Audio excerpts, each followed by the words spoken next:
Olá, eu sou a Andressa Fabres e vou contar uma história para você.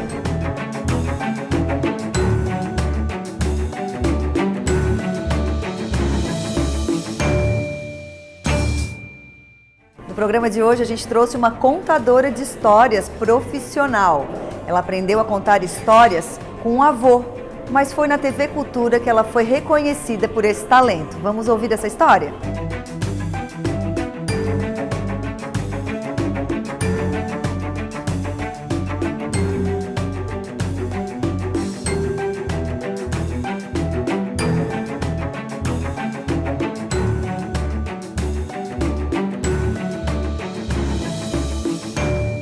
Olá, seja bem-vindo! Hoje está comigo aqui no Andressa Fabres Conta uma pessoa que é muito especial. Ela esteve em Criciúma dando um curso, ajudando as pessoas a se expressarem melhor, mas a história dela não está somente em torno disso. Está comigo aqui hoje Raquel Barcha, mais conhecida como Sherazade, uma personagem que fez parte da história de muitas crianças, né, Sherazade? Raquel, Sherazade, como que estás mais habituada a ser abordada? Tudo Seja bom, meu bem-vinda. amor? Seja bem-vinda mais uma vez. Que bom estar aqui com você, que bom que você fez o curso, adorei ter você com a gente. E, bom, a Raquel é uma parte mais íntima, né? É da porta da rua para dentro de casa, essa coisa com a minha filha, com a minha família. Meus amigos de escola que eu ainda vejo, que me chamam de Raquelzitia, Raquelúcia e Kel, enfim. E a Sherazade começou lá na TV Cultura, nos anos 90, que era aquela personagem que vinha voando no tapete voador para contar as histórias dos livros que iam passando atrás. A Sherazade não é exatamente uma personagem, porque eu não interpreto uma pessoa. É só um outro nome, um nome artístico para mim mesma, que adoro contar histórias, mas é essa persona pública. Então eu gosto até que o pessoal me chame de Sheira, né? Fica íntimo, que é um nome meio esquisito no começo, todo mundo acha meio estranho, mas é a minha personagem profissional, digamos assim. Eu não vejo muita diferença entre profissional e pessoal, mas é mais essa pessoa pública. É aquela personagem que tem uma memória emotiva, que fala algo gostoso, fala algo para a alma. Você sabe que todos nós temos aquele nosso eu e temos um eu superior, que é aquilo que nos traz no planeta, aquilo que faz a gente realizar uma coisa única que só nós podemos realizar, que muitos místicos até chamam daquele eu superior. Eu acho que a Sherazade é esse eu superior, é aquela coisa que me puxa para fazer algo melhor, algo que seja encantador para muitas pessoas, é algo que me preenche, e eu acho que preenche as pessoas também que me ouvem, que escutam as histórias, né? O que você sentiu ontem? Não, eu senti que a Sherazade realmente, a Raquel incorpora a Sherazade inclusive no curso, né? Porque ela faz a gente contar histórias. E isso tu trouxe para a tua vida, né? Esse personagem que foi um personagem icônico, marcante, e que tu incorporou, inclusive no Instagram é Sherazade Raquel, né? Mas a história da Raquel, profissional, embora tenha tido esse personagem icônico, marcante, não começou com a Sherazade. Como que começou a história profissional da Raquel como ator, como atriz, como contadora de histórias? Então, desde pequena, eu achava que eu queria ser atriz, né? Mas eu gostava muito de falar com as pessoas. A minha brincadeira predileta era ficar no recreio conversando com as pessoas. Eu adorava bater papo, falar das coisas da vida. Você sabe que eu sou neta de 4 libaneses e meus avós, desde que chegaram no Brasil, tem aquele casarão que está lá até hoje, com aquelas janelas compridas, chão de tábua, jardim cheio de árvores dentro de casa, enfim. E quando eu tinha 8 anos, meu pai perdeu o emprego e a gente foi morar na casa da minha avó. E lá se conta histórias todos os dias. À tarde, às 4h30 da tarde, tem um cafezinho com um pouquinho de coalhada e bastante azeite, pão. O pessoal senta, fica contando histórias. A minha avó contava muitas histórias da época dela no Líbano, que eu adorava. E quando a gente voltava da escola, o meu avô pegava uns livrões enormes que ele marcava assim algumas páginas com um papelzinho, ele já abria na página e já lia para a gente enquanto a gente estava almoçando. Ele lia Shakespeare em árabe, ele lia Gibran em árabe, ele lia As Mil e Uma Noites em árabe, traduzia para o português e depois falava o que aquela sabedoria tinha a ver com a vida da gente. E para mim não tinha nada mais delicioso na vida inteira. Depois que ele morreu, eu soube que isso nunca mais ia acontecer na minha vida. Eu entrei na escola de teatro, fiz interpretação teatral lá em São Paulo, na USP. E um dia a TV Cultura me chamou para contar histórias, né, nesse programa maravilhoso que era o X-Tudo e tal.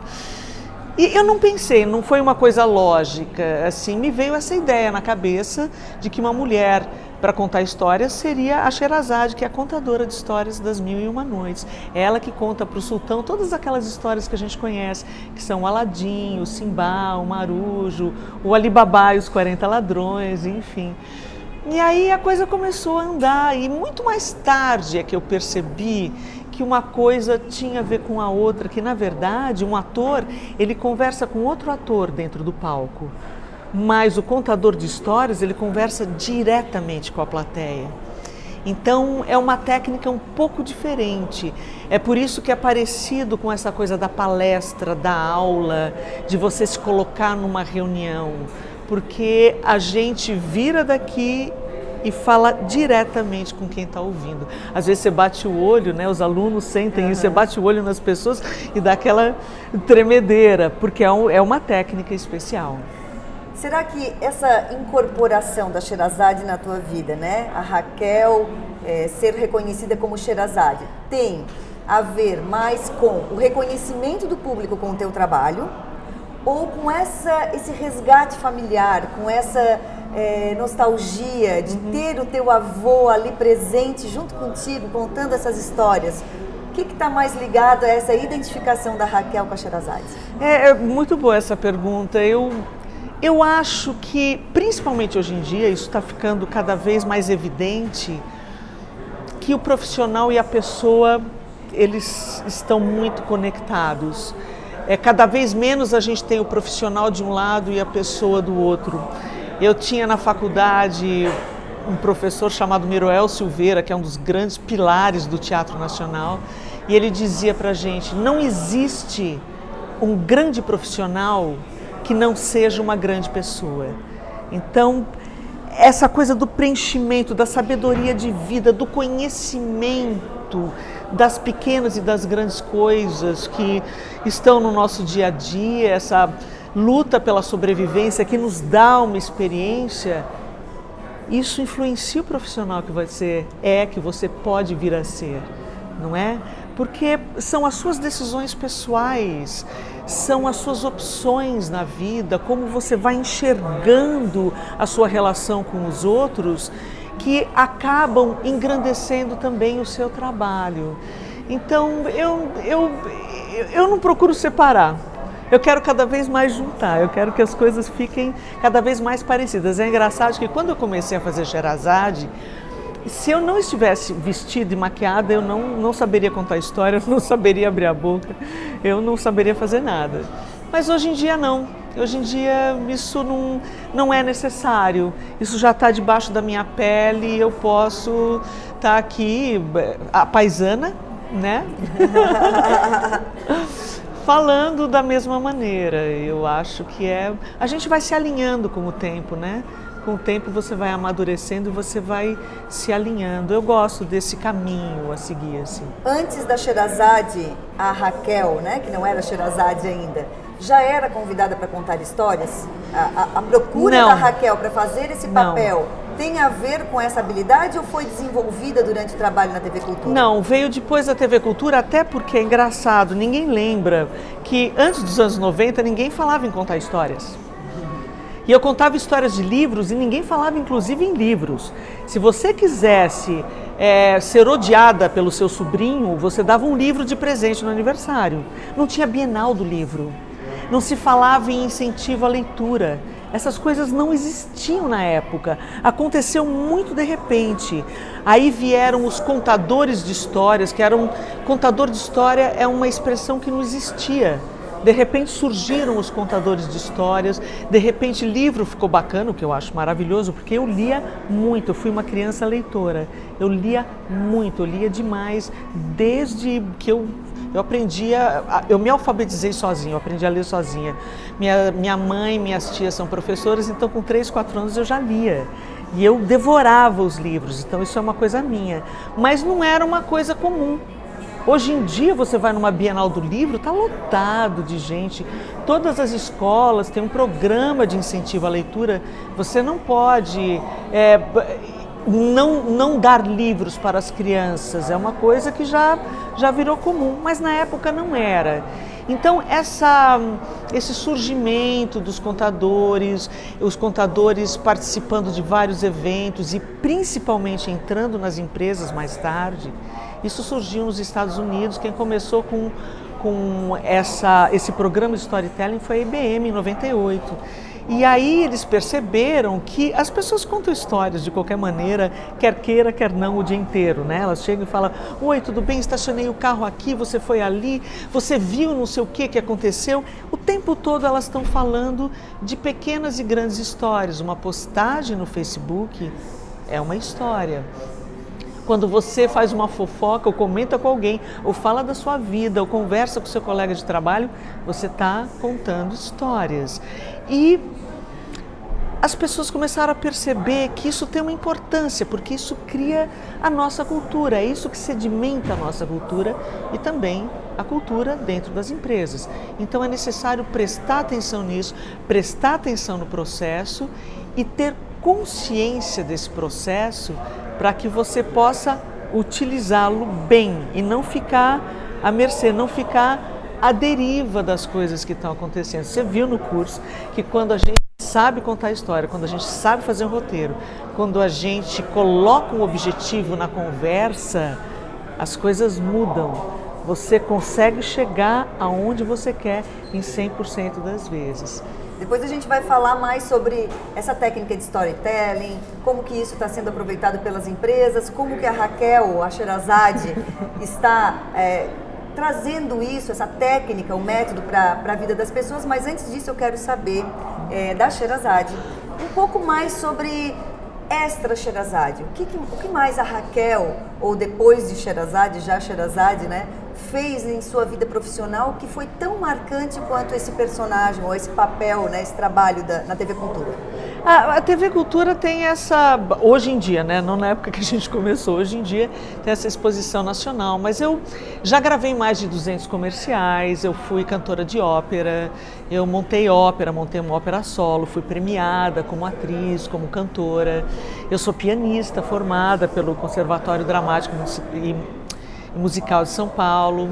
Então, assim, eu tenho uma formação teatral e musical, mas basicamente eu não sou daquelas pessoas que já fizeram de tudo na vida. Eu sempre persegui a carreira artística assim, de uma maneira muito apaixonada. Eu sou aficionada pelo encantamento da vida e por compartilhar isso com as pessoas das mais diversas formas, né? A gente vai para o intervalo e no próximo bloco a Sherazade vai contar para a gente como que ela leva essa técnica, esse método que ela construiu para dentro das empresas, um novo público para levar a arte da Sherazade. A gente volta já.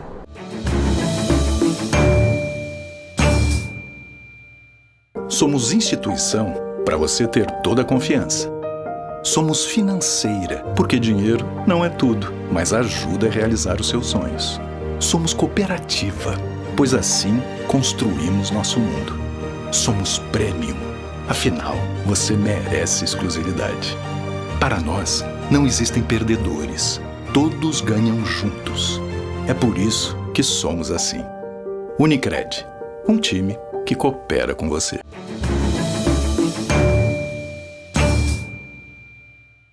Estamos de volta, hoje a nossa convidada é a Raquel Barcha, que gosta de ser chamada de Sherazade, que foi um dos seus trabalhos mais icônicos, que marcou a sua carreira e como ela é reconhecida pelo grande público. Ela esteve na infância de muita gente contando histórias.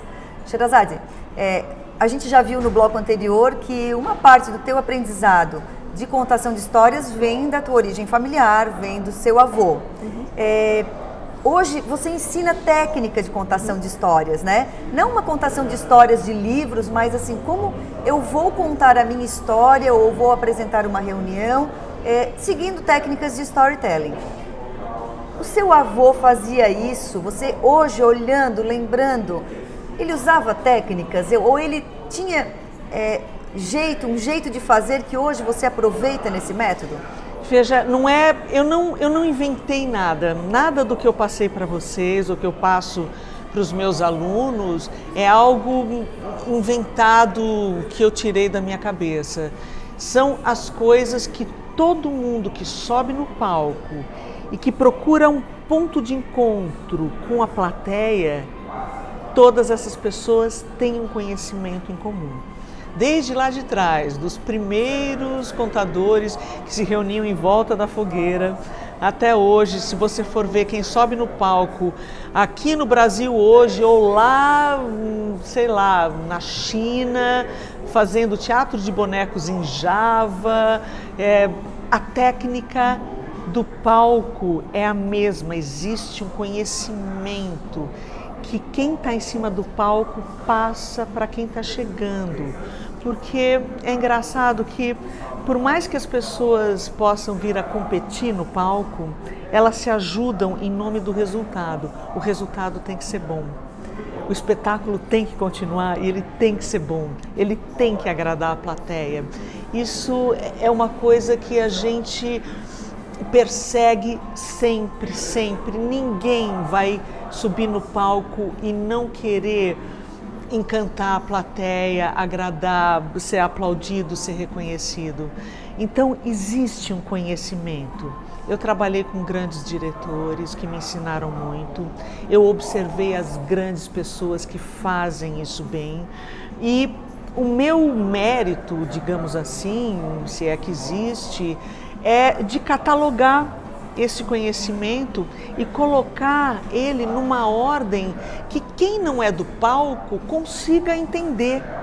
Faça sentido para quem não é do palco. É uma maneira de você entrar e rapidamente compreender como funcionam essas coisas fantásticas que acontecem no palco, que te dá um caminho, te dá um fio da meada. É um método que você pode seguir passo 1, passo 2, passo 3, passo 4 e atingir o resultado. Você viu que a gente tem uma sequência e você vai seguindo essa sequência. E a realidade do palco é diferente da nossa vida aqui fora. Então, vamos trocar palco, né? Onde esse palco pode estar? Porque quando a gente fala em palco, a gente fala em uma grande apresentação de teatro, um espetáculo, um show. Mas esse palco pode ser uma mesa de reuniões, esse palco pode ser um evento, esse palco pode ser uma apresentação de um projeto. É por isso que as pessoas buscam o teu trabalho? Sim, o palco é exatamente onde você está. Então agora meu palco é essa cadeira, seu palco é essa cadeira agora. O palco pode ser até aquele cantinho da cama onde você senta para contar a história para uma criança, para ela dormir. Então o palco é onde você está. E você aciona as leis do palco quando você resolve compartilhar um conteúdo intencionalmente, quando você tem a intenção de chegar em algum lugar. E é isso que faz a diferença. Geralmente as pessoas entram, elas não sabem como fazer um roteiro, elas não sabem como falar, elas ficam muito ansiosas porque elas não sabem o que elas devem observar, o que vai acontecer, como é que eu vou controlar a plateia. A gente precisa elaborar um roteiro, se alinhar, elaborar um roteiro. Existe uma técnica de controlar a plateia, de você olhar no olho, puxando as pessoas para você, para segurar esse corpo coletivo. Como eu falei, uma plateia não é uma soma de indivíduos, é um corpo coletivo.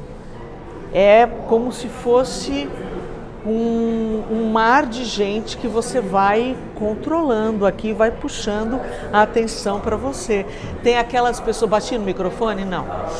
Tem aquelas pessoas que te olham feio, tem aquelas pessoas que te olham assim, sorrindo, com amor. Você tem que saber lidar com esses pontos de luz que a gente chama, e com esses buracos negros que podem te incomodar. Nesse roteiro tem uma preparação onde você estabelece um ponto comum com a plateia. Quando a gente está equilibrado, a gente começa a desenvolver o tema, parte 1, parte 2, parte 3, atinge o objetivo, o nosso propósito, e aí depois fazemos um relaxamento, que não é um relaxamento, é um obrigado, muito obrigado pela presença de vocês, para abraçar e completar essa experiência. Isso faz toda a diferença do mundo. Alguém que sabe o que está fazendo, que tem controle sobre si mesmo, sobre a plateia, o ambiente e o texto e o conteúdo, 100% das vezes as pessoas conseguem exatamente o que elas querem. Qual é o perfil do público que procura o Laboratório da Expressão? Como é que chegam essas pessoas lá? São pessoas que já querem aperfeiçoar a sua técnica, são executivos, são profissionais como eu, né, da área do jornalismo, da comunicação? Qual é o perfil? E como elas chegam nesse curso? Hoje em dia se fala muito, né, dessa técnica da oratória e tal, então existe uma predisposição e as pessoas perceberam que quanto melhor você se conecta com os outros, melhor fica o seu trabalho. Então a gente tem advogados, jornalistas, dentro da corporação vários tipos de profissionais, os gestores de todas as áreas.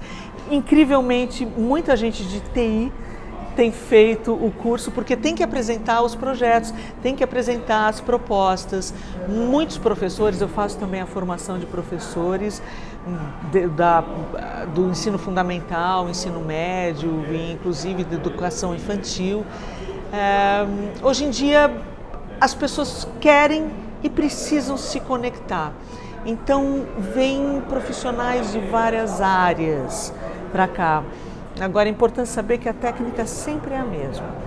Não importa o objetivo da pessoa, não importa se é um pitch de 3 minutos e meio para apresentar um projeto de uma startup ou uma grande celebração numa empresa, a técnica vai ser sempre a mesma. Sim, conectar uma pessoa a outra é sempre uma única técnica, um único método, que você adapta o tamanho do seu gesto, você adapta a contagem do tempo, algumas coisas assim. O público que está assistindo também não interfere no método.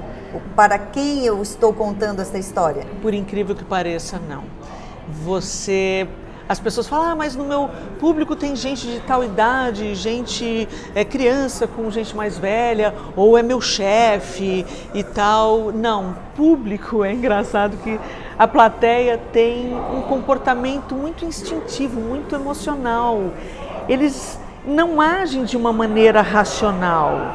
Eles percebem quem está falando de uma maneira instintiva, a plateia relaxa e fica vendo, fala, essa pessoa está nervosa, ou ela sabe o que ela está falando. Eles pensam coisas assim, eu confio ou não confio. Isso vem antes de você prestar atenção no que a pessoa está falando. Se você não estiver alinhado, a plateia nem presta atenção no que você está falando.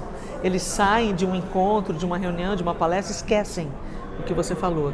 Se você souber preparar o terreno e entrar com um bom roteiro, elas guardam o que você falou e guardam por muito tempo, o que é importante, porque o encontro não acontece só no momento que uma pessoa está diante da outra. Ele continua reverberando muito tempo depois. E é isso que a gente quer. A gente quer ser ouvido, a gente quer que as pessoas prestem atenção e se lembrem da gente por muito tempo depois. Na verdade, no fundo, o perfil de quem procura a aula é mais ou menos um perfil emocional. São pessoas que não querem passar ridículo, são pessoas que querem ter controle sobre si mesmas, são pessoas que querem falar o que querem falar na hora e não depois que a reunião acabou, sabe? Eu podia ter falado, eu devia ter feito isso. São pessoas que querem estar presentes naquele momento para poder usar todo o seu potencial de uma maneira apropriada, correta, nem mais nem menos. nem falar bobagem, nem deixar de falar as coisas importantes. E isso faz com que a gente tenha que trabalhar por dentro. Nós temos que nos alinhar, colocar um conteúdo de uma certa maneira e observar como é que isso está chegando no outro. Tá? Um pouquinho de treino, né? A gente treinou bastante, não foi? Bastante, vamos continuar treinando. Tem que continuar treinando. É um trabalho para a vida inteira, né? Sherazade, hoje a tua atividade profissional se concentra no Laboratório da Expressão ou tem outros trabalhos artísticos, né? Mais de palco, o palco tradicional acontecendo? Eu dou bastante aula, mas o que eu mais gosto de fazer hoje em dia, além de dar as aulas, além de encontrar os meus alunos, é contar histórias. Então, eu conto histórias, eu faço serões de histórias à noite, onde eu conto como nas 1001 Noites. A gente conta um pouco de história, para um pouquinho para comer, para beber, para conversar e continua contando histórias. São serões que duram 2h30, 3 horas, todo mundo senta nas almofadas e fica ali curtindo. É gostoso, adulto acha que não tem histórias para ele, que contação de histórias é coisa de criança, mas não é, histórias falam da vida. Histórias nos trazem encantamento, sabedoria e tiram a nossa cabeça desse dia a dia, sabe? Tiram essa tampa da panela de pressão que fica esmagando a gente o dia inteiro e fazem a nossa imaginação crescer um pouco. É bom, você percebe que à noite a gente gosta de ver um filme, não é? Não é à noite que a gente gosta de bater um papinho, tomar um vinho e tal. Então, à noite acordam aquelas coisas que dormem de dia, mas que também fazem parte da gente. O nosso imaginário, as nossas emoções, elas precisam ter um lugar. E as histórias trazem isso para os adultos. Elas permitem que a gente viva o algo a mais, que faz parte da nossa vida, mas que no dia a dia, às vezes, não tem um espaço, não tem um lugar. Então vamos contar histórias. Sherazade, Raquel, Sherazade, muito obrigada por ter participado, por ter tirado esse tempinho para vir aqui e contar a sua história pra gente, né? O propósito desse programa é justamente contar a história das pessoas, né? Por isso esse nome, Andressa Fabris Conta, né? É a gente contar a história das pessoas e obrigado por ter vindo aqui, tirado esse tempo e contado a sua história. Obrigada também por ter vindo a Criciúma dar esse curso, que foi um curso significativo para quem estava lá, bem importante mesmo. Seja sempre bem-vinda aqui à nossa região. Nossa, eu é que agradeço, fui muito bem tratada aqui, só recebi carinho de todo mundo, principalmente de você. Você é uma contadora de histórias, é isso que você faz, você conta a história da vida das pessoas. Você vê como é, e isso é gostoso, não é? É muito bom. Não tem coisa melhor no mundo? Não tem coisa melhor no mundo. Nossa, deixo um beijo para todo mundo, um beijo enorme para você, muitíssimo obrigada, não só por ter participado lá do curso e engrandecido, preenchido o curso com a sua experiência, a sua presença e esse carinho aqui de fazer essa entrevista gostosa e tirar o melhor da gente. Né? Obrigada. 1001 beijos para vocês. Salam aleikum. Obrigada a você também que acompanhou mais essa história aqui no nosso programa. Semana que vem tem mais uma história para você. Até lá.